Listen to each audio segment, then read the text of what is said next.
पिछले कुछ परिस्थितियों में आरएसएस ने भी अपना हाथ काफ़ी खींचा था चुनाव से पहले। तो बीजेपी के लिए एक बड़ी परेशानी ये भी बन रही है। इस वक़्त नरेंद्र मोदी को सिर्फ़ बने नहीं रहना है, बल्कि जो जेपी नड्डा ने बोला था और आरएसएस से पंगा लिया था, उसमें भी उनको कहीं न कहीं ये जवाब देना है कि अभी क्योंकि वापस से हरियाणा और महाराष्ट्र में दिख नहीं रही है आरएसएस की एक्टिविटी उतनी इस बार। बिल्कुल ठीक।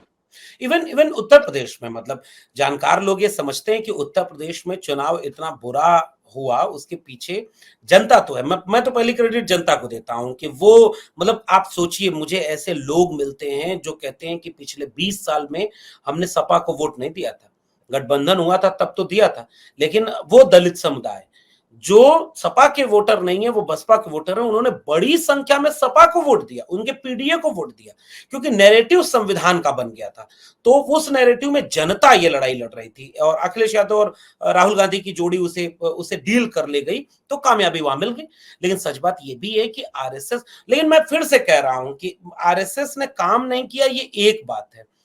कल्पना करिए कि आरएसएस के कैडर अगर जमीन पर इतने मजबूत होते, वो बाकी बहुत प्रदेश में बाकी कई सीटें हार जाती, अयोध्या तो नहीं हारने देते। मैं यहां एक बार टेस्ट करता हूं कि इसीलिए कहता हूं आरएसएस को कई बार ओवर रेटेड करके भी दिखाया जाता था कि हवा बना रहे। भाई आरएसएस क्या है, बहुत बड़ी तोप कोई चीज है। अरे भाई इतनी तोप थी तो आपने कोई फीडबैक क्यों नहीं दिया कि अवधेश प्रसाद पासी जीत रहे हैं, अयोध्या जी। तो बचा लेते, अयोध्या हार गए। इसका मतलब कोई तोप वोप आरएसएस है नहीं, पैसा आज उनके पास है। और अगर होती भी तो अवधेश पासी वाली सीट जाने दी अपनी आंखों के आगे। एग्जैक्टली ये किस बात का इनका आपस का एक इनसाइड मतलब गठबंधन। आरएसएस की चलती तो वो नरेंद्र मोदी पहले 6,000 वोट से पीछे थे, वो 60,000 वोट से पीछे कर देती, वो एक बात समझ में आती है। लेकिन ये अयोध्या हार जाए तो ये एक चीज है। लेकिन हाँ, आरएसएस के लोग तो उतने मजबूत होते नहीं। दूसरा ये कि वो नैरेटिव बनाते हैं, वो विमर्श ऐसे सेट करते हैं जैसे वो बहुत ताकतवर हैं, वो कमजोर हैं और बड़े लार्ज स्केल पर। लेकिन अंततः दोनों एक हो जाएंगे। आरएसएस और बीजेपी में कोई झगड़ा उगड़ा देखिए है नहीं, दोनों एक ही हैं, दोनों एक दूसरे को प्रोटेक्ट करते हैं, दोनों एक जी। दूसरे को चुनाव जितवाएंगे। और आरएसएस को भी पता है कि हरियाणा अगर बीजेपी हार जाती है, कांग्रेस मजबूत होगी, कांग्रेस मजबूत होगी तो फिर महाराष्ट्र में उसका असर दिखेगा। महाराष्ट्र और हरियाणा दोनों हाथ से निकल गया तो बिहार में कितना भी प्रशांत किशोर पांडे जैसे लोगों को आगे कर दें, जेडीयू को आगे कर दें, लेकिन बिहार भी मुश्किल होगा, झारखंड में भी मुश्किल होगा। तो आरएसएस को ये तो नहीं चाहिए होगा ना कि बीजेपी सत्ता से ही चली जाए, ये मैं नहीं मानता इसको। आरएसएस को सत्ता चाहिए ताकि उनका करोड़ों रुपए का फंडिंग का नेटवर्क बना रहे, कार्यक्रम उनका शिशु मंदिर चलता रहे, उनका एजेंडा चलता रहे, इसलिए सरकार भी उन्हें चाहिए। तो आरएसएस सब कुछ मतलब वो नहीं डील कर सकता। जनता तो बड़ी चीज है ना भाई। जनता को अगर लग रहा है कि किसान नौजवान बिल्कुल। विरोधी हो तुम, तो हरियाणा में आपको घुसने नहीं दे रहा है, आपको परेशान किए हुए है, तो इसका मतलब ये कि ये इनके अंदर की लड़ाई है, ये इन दोनों के वर्चस्व की लड़ाई है, बीजेपी में गुजरात लॉबी की और आरएसएस लॉबी की, कि कौन मजबूत पड़ता है। असल में दोनों कमजोर हुए हैं, मेरा मानना तो ये है जी। जी, मतलब कुल मिलाकर के ये कि आरएसएस की जो अभी रणनीति चल रही है, ठीक है, उन्होंने पहले लोकसभा चुनाव में साथ उतना नहीं दिया था या उनकी नहीं चलती है, जैसा भी मान लीजिए। लेकिन कुल मिलाकर के अभी अपनी खुद की आपस में जो इनकी लड़ाई चल रही है वर्चस्व की, बीजेपी और आरएसएस के बीच में कि किसका कंट्रोल ज़्यादा होगा, और वो भी खास तौर से जेपी नड्डा की उस स्टेटमेंट के बाद से। सिर्फ एक स्टेटमेंट तो है नहीं, रातों-रात तो इतने बड़े रिश्तों में कुछ होता नहीं है। काफ़ी पिछले 10 साल में ऐसा बहुत बार कई ऐसी घटनाएँ हुई हैं आरएसएस और बीजेपी के बीच में, मतलब जहाँ पर नरेंद्र मोदी ने आरएसएस के तमाम बड़े नेताओं को जिनसे उनकी उतनी पटनी नहीं खाती है, उनको बिल्कुल बैक फुट पर रख दिया और वो अपना कंट्रोल दिखाने के लिए आज यहाँ पर मजबूर हो गए कि अब वो यहाँ पर खाँचों में बाँट रहे हैं बीजेपी को खुद ही। तो ये फूट डालो वाली जो रणनीति आज खुद इनके अंदर इंटरनली चल रही है। लेकिन सवाल ये उठता है यहाँ पर कि अगर ये महाराष्ट्र में भी ऐसे करेंगे या हरियाणा में भी ऐसे करेंगे, सब चीज़ें अपनी रिफ्ट्स के चलते रहेंगी चीज़ें, तो आपको नहीं लगता कि ये और राज्य हाथ से खोने के बाद में फिर इनके पास राज्य कितने बच जाते हैं, क्योंकि लगातार एक-एक करके इनका पूरा वो रंग खत्म होता जा रहा है। आपको याद होगा शुरुआत में जब रंग बढ़ रहा था तो पूरा टीवी मीडिया जो है वो दिखाता था कैसे कि किस तरह से धीरे-धीरे करके भारत एकदम भगवा जो है वो भगवामय हो बढ़ता रहा जा रहा है। है। जी। नहीं, बिल्कुल ठीक बात है। मैंने इसीलिए विनीता जी आखिरी में ये बात कही कि आरएसएस ये भी तो नहीं चाहेगा ना कि बीजेपी की सरकारें ही चली जाएँ। आरएसएस बनवाता है, आरएसएस सब कुछ कर रहा है इस देश में, जो उसका एजेंडा है, एकात्म मानववाद का नाम हो, अंत्योदय का नाम हो, सावरकर की थ्योरी हो, हेडगवार की थ्योरी हो, गोलवलकर का हिंदू राष्ट्र बनाना हो, ये सारा एजेंडा आरएसएस का तब मजबूत होगा, उसकी कई हजारों शाखाएं कैसे चलेंगी, संकल्प से लेकर के सरस्वती शिशु मंदिर कैसे चलेंगे, देश दुनिया में इस तरह का एजेंडा कैसे चलेगा, सरकार तो चाहिए। हाँ, पहले के समय में वो काम ये कर लेते थे कि कांग्रेस में भी अपने लोगों को भेज देते थे, ताकि सरकार जब कांग्रेस की होती थी तो एजेंडा आरएसएस का भी चल रहा होता था। अब तो कम से कम अगर राहुल गांधी की चली तो, हालांकि कांग्रेसी अभी उतने क्लियर नहीं जितने राहुल गांधी क्लियर हो गए। राहुल मतलब मैं तो बार बार कहता हूं कि पूरे उत्तर भारत में खासकर और देश में भी एक जमाने में लालू प्रसाद यादव निर्विवाद रूप से एक ऐसे नेता के रूप में स्थापित रहे जिन्होंने आरएसएस के सामने, आरएसएस को सबसे बड़ा खतरा माना और आरएसएस के सामने, बीजेपी के सामने कभी झुके नहीं। मुलायम सिंह यादव वो नेता रहे।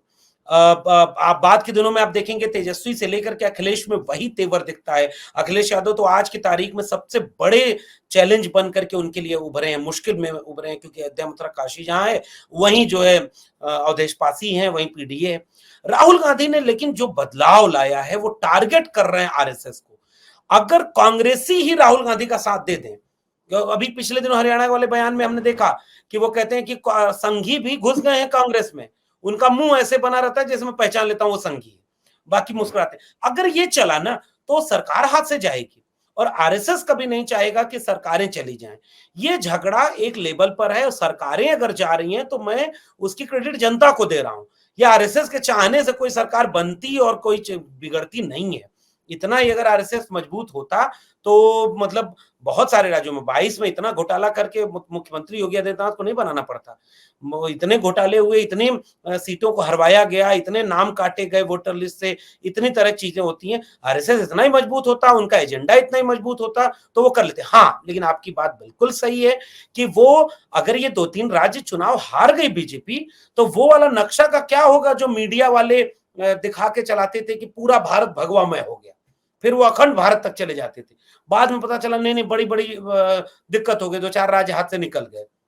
उस तरह से अगर राज्य हाथ से निकल जाएंगे तो ओवरऑल बीजेपी और आरएसएस दोनों का नुकसान होगा। तो जब जरूरत उन दोनों को पड़ेगी दोनों एक हो जाएंगे और बीजेपी को जिताएंगे कि आरएसएस मजबूत रहे।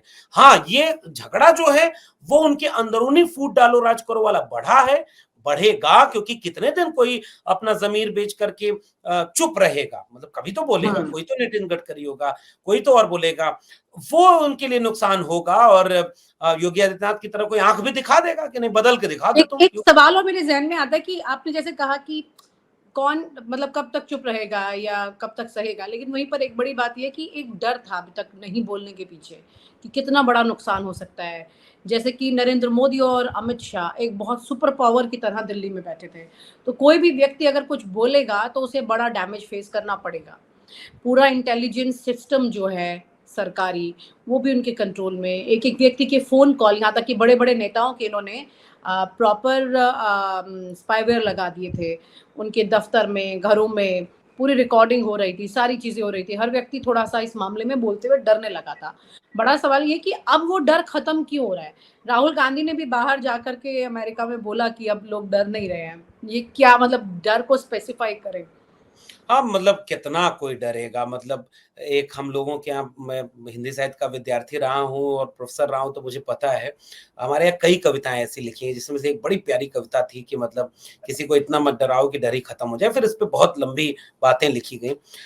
मानव स्वभाव गुलाम होने का नहीं है। अगर कोई कोई मनुष्य जिंदा है, खुददार है, तो बहुत दिन तक गुलाम नहीं रह सकता। वो धोखे में आ सकता है, मूर्ख बन सकता है, लेकिन सब कुछ गिरवी रख करके बहुत दिनों तक गुलाम नहीं रह सकता। उसके मिजाज में आजाद ख्याली होती है। हाँ, पद की लालच में, सत्ता के लालच में, अपने काले कारनामों को छिपाने के मकसद से बहुत सारे लोग समझौता परस्त हो जाते हैं, इसलिए चुप हो जाते हैं। एक बात, बीजेपी के सामने बीजेपी ने असल में इतना डराया है, इतना डराने की कोशिश की है कि अब वो डर खत्म हो रहा है लोगों के मन में। क्या ही कर लोगे, तुमने 5 साल हो गया उमर खालिद को जेल में रखा है, तुमने मंगेश यादव कोई होगा तो उसको इनकाउंटर में मार दोगे, दलितों की बस्तियां फूंक दी जाएंगी, उनको न्याय नहीं मिलेगा, बीएचयू में गैंग रेप की शिकार अगर छात्रा है, उसके समर्थन में जो विद्यार्थी आंदोलन करेंगे उन पे ऊपर तुम सस्पेंशन कर दोगे, और जो आरोपी हैं वो जमानत पर रिहा हो जाएंगे।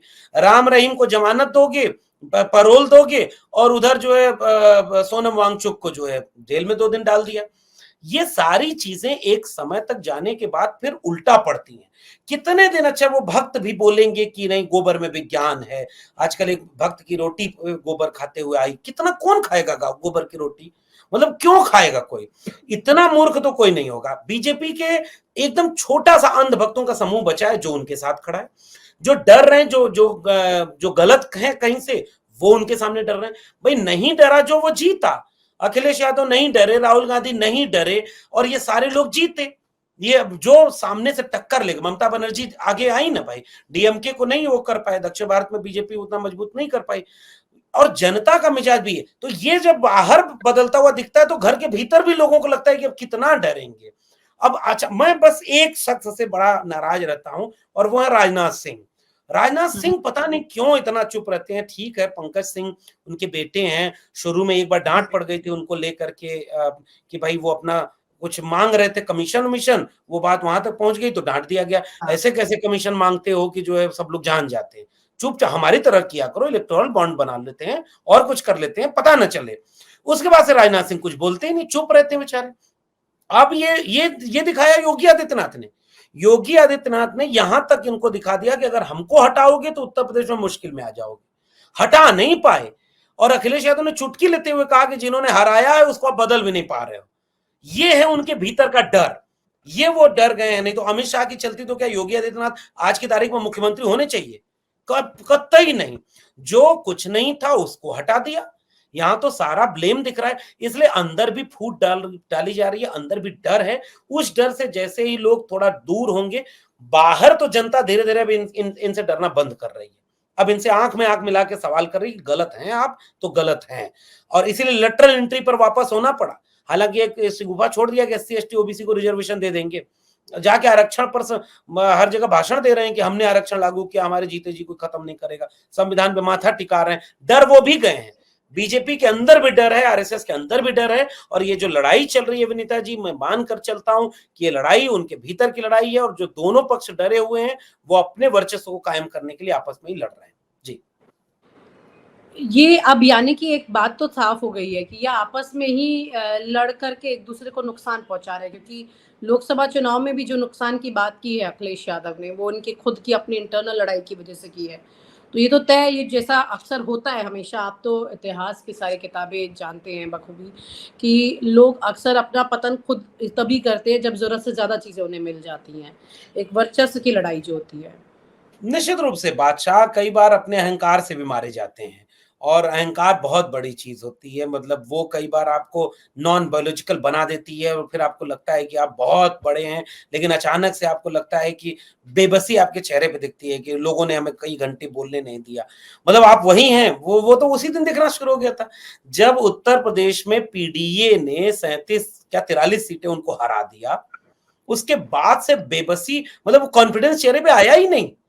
वो कॉन्फिडेंस जिसमें एक अकेला सब पर भारी होता था, किसी को कुछ नहीं समझता था, विपक्ष को बोलने नहीं देता था, जिसके घर मन करे ईडी सीबीआई भेज देता था, वो बेचारगी में आ गया। अब मुझे लग रहा है कि वो जनता को इसकी क्रेडिट देनी चाहिए, और बड़े बड़े तानाशाहों का गुरूर उनके अपने अहंकार ने तोड़ा है, उनके अपने वर्चस्वशाली इस तरह की चीजों ने तोड़ा है, क्योंकि उनको ये लगता है कि कोई कभी उनके खिलाफ नहीं बोलेगा। लेकिन एक समय के बाद लोग उनसे सवाल पूछते हैं, चाहे वो आरएसएस वाले हों, वो शर्त रख देते हैं कि या तो पीएम आपका रहेगा या प्रेसिडेंट आपका रहेगा। सोचिए ना, 10 साल इस देश में वो चला है कि पीएम भी उनका, प्रेसिडेंट भी उनका। तो ये बदलाव दिख रहा है कि वो अब उनका अहंकार खत्म हो रहा है, उनका वर्चस्व टूट रहा है, और इसका श्रेय, इस चीजों का श्रेय जनता के पास है। जनता कितने दिन, मतलब आप कल्पना करिए ना कि किसान पूछेगा ना, नौजवान पूछेगा ना कि भाई रोजगार है ही नहीं, कहीं मिल नहीं रहा है, और एक से एक झूठ आप बोलते जा रहे हैं। नीतीश नायडू को पैसे से कितने दिन तक अपने साथ आप रखेंगे? नायडू को पूरा आपने जो मांगा वो दे दिया, नीतीश कुमार को जो मांगा वो दे दिया, बाकी राज्यों में कुछ तो कुलबुलाहट होगी। अभी अगर ये महाराष्ट्र और हरियाणा हार जाएं, मुश्किल हो जाएगी बिहार चुनाव के पहले नीतीश कुमार क्या करेंगे, क्योंकि अच्छा नीतीश कुमार भूल गए होंगे क्या कि 80-90 से उनको 45 पर लाने वाली बीजेपी है। चिराग पासवान को उनके खिलाफ खड़ी की थी, उनके सांसदों को तोड़ने की कोशिश करेगी। अभी चिराग पासवान का बयान क्या था कि जाति जनगणना होनी चाहिए और संविधान बहुत बड़ी चीज होता है। कितने दिन ये अपने गठबंधन के सहयोगियों को बांधे रख पाएंगे?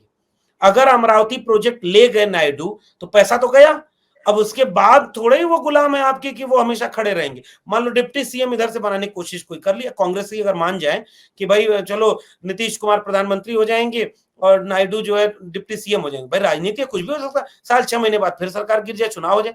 तो ये बहुत कुछ राजनीति में होता है जो अहंकार, अगर नरेंद्र मोदी और अमित शाह का अहंकार चला तो अगले कुछ महीनों में बीजेपी और दिल्ली की कुर्सी पर बहुत कुछ बदलता हुआ देख सकते हैं। जी बिल्कुल, चर्चाएँ बहुत ज़ोरों पर हैं इस बात को लेकर कि अगले कुछ महीनों में और ज़्यादा से ज़्यादा वक़्त अगर खींचा भी, तो नरेंद्र मोदी अपने 75 उम्र तक ही खींच पाएँगे।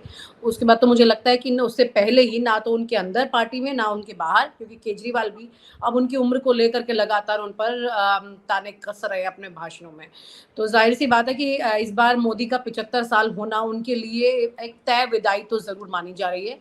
लेकिन उससे पहले ही बहुत सारी परीक्षाएँ घड़ी है, इसे पार कर ले तो फिर तक वो सत्ता में रह पाएँगे। बहुत-बहुत शुक्रिया। Thank you so much. Thank you so much. और आप हमसे जुड़े रहने के लिए सब्सक्राइब करें YouTube पर, फॉलो करें Twitter पर और लाइक करें Facebook पर। और ज्यादा जानकारी के लिए आपको टाइप करना होगा सिर्फ न्यूज़ नशा।